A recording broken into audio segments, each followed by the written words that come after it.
Muito bem, pessoal, a gente inicia hoje uma série de abordagens acerca das regras trabalhistas editadas num momento, então, de calamidade pública, reconhecida, então, por meio de decreto.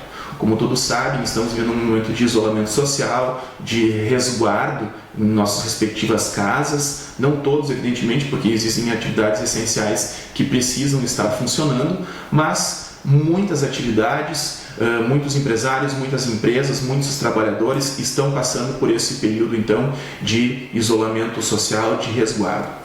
Então, essa medida provisória 927, ela vem regrar algumas questões trabalhistas justamente nesse momento excepcional de calamidade pública.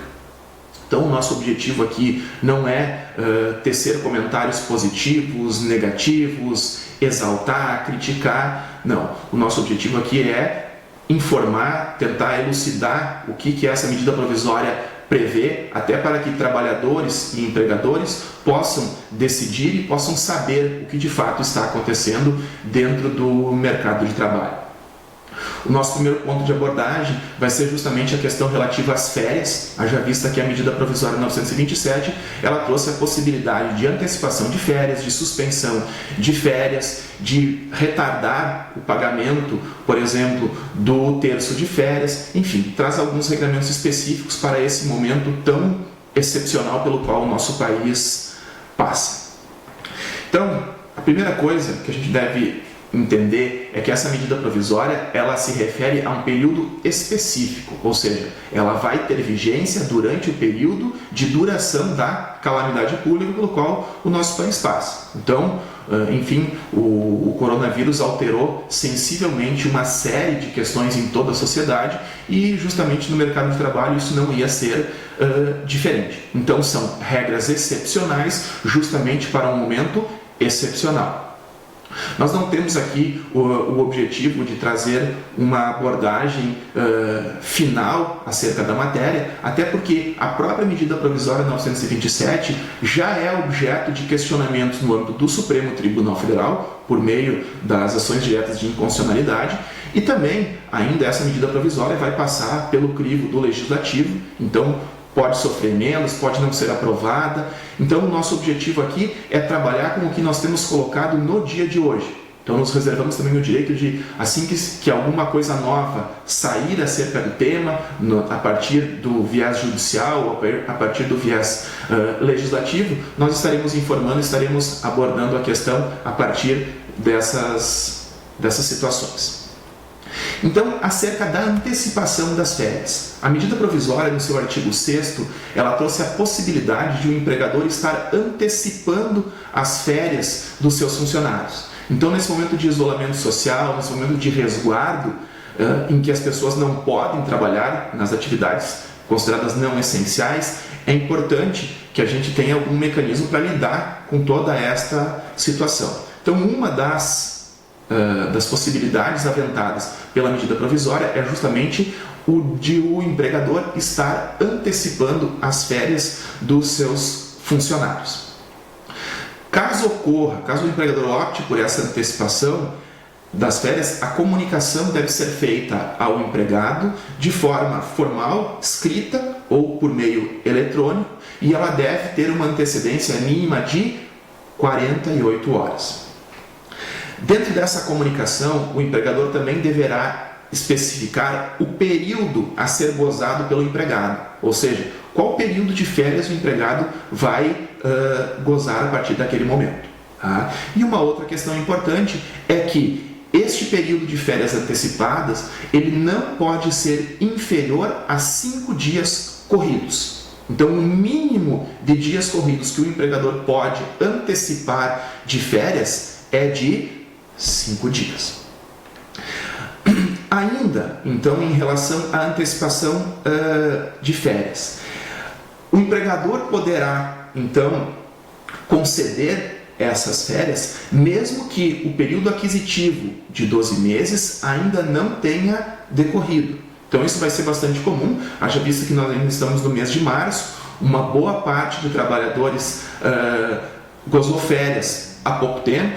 Então, mês de dezembro, mês de janeiro, mês de fevereiro, que são meses em que ocorre boa parte do gozo de férias por parte dos trabalhadores, tem muita gente que voltou ao trabalho há pouco tempo. Mesmo esses trabalhadores poderão ter as suas férias antecipadas num período aquisitivo futuro, mas justamente para enfrentar este momento de calamidade pública.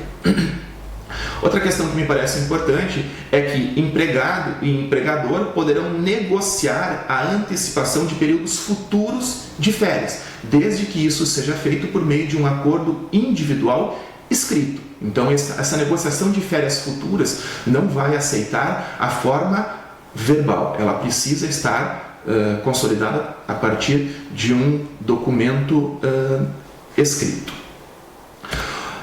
Os trabalhadores que pertencem ao grupo de risco do coronavírus, eles poderão então ser priorizados nesse período concessivo de férias, justamente para que os mesmos possam ser protegidos de um contato com o vírus e que possam ter a sua saúde então prejudicada. Então, existe também, a partir dessa medida provisória, um grupo prioritário no que tange a essa antecipação de férias.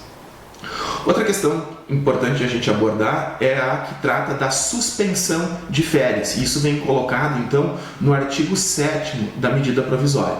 Então, durante o estado de calamidade pública, o empregador poderá suspender as férias ou as licenças remuneradas dos profissionais da área de saúde ou que desempenhem atividades consideradas essenciais. Então, é uma possibilidade de o empregador estar suspendendo as férias daqueles funcionários vinculados à rede de saúde, tá? E também aqueles que desempenham atividades essenciais. Então, uma prerrogativa do empregador de estar fazendo essa suspensão do período de férias. Outra situação que vale ressaltar é a relativa ao terço de férias. Então, como esse é um momento excepcional, como agora o que a gente vai observar como regra é uma diminuição do faturamento das empresas e não o contrário, acaso o empregador opte por antecipar as férias do trabalhador, aquele terço constitucional de férias, aquele adicional de um terço que o trabalhador recebe, ele pode ser pago no futuro. Ou seja, ele pode ser pago na mesma época em que é pago o 13º salário ou a chamada gratificação natalina, a qual deve obedecer, então, primeira parcela até o dia 30 de novembro e a segunda parcela até o dia 20 de dezembro. Então, esta é uma outra prerrogativa do empregador para enfrentar esse momento tão difícil que nós todos passamos. Em relação ao pagamento das remunerações relativas às férias, essa também sofreu uma alteração. Ao invés de pagar quando do início do gozo de férias, a medida provisória traz a possibilidade de o empregador estar pagando essas férias até o 5º dia útil do mês subsequente ao início das férias. Ou seja, é justamente para dar fôlego ao empregador no que tange ao pagamento dessas verbas agora, no momento em que os caixas da maioria das empresas vai, então, sofrer um decréscimo. E, por fim, a questão das férias no aspecto relativo à rescisão contratual. Isso não é algo positivo, mas acredito que vai acabar acontecendo, que muitos empregadores vão ter que demitir funcionários, então a gente vai observar isso. Tá? E em havendo essas rescisões contratuais, o valor das férias deve ser pago juntamente com os valores relativos à rescisão contratual. É isso que prevê, então, a medida provisória 927 acerca das férias. Então aqui eu espero ter contribuído um pouco a respeito dessa questão tão importante, tão delicada, de alguma forma bastante controversa também, mas enfim, em momentos excepcionais, muitas vezes a gente tem regramentos também excepcionais.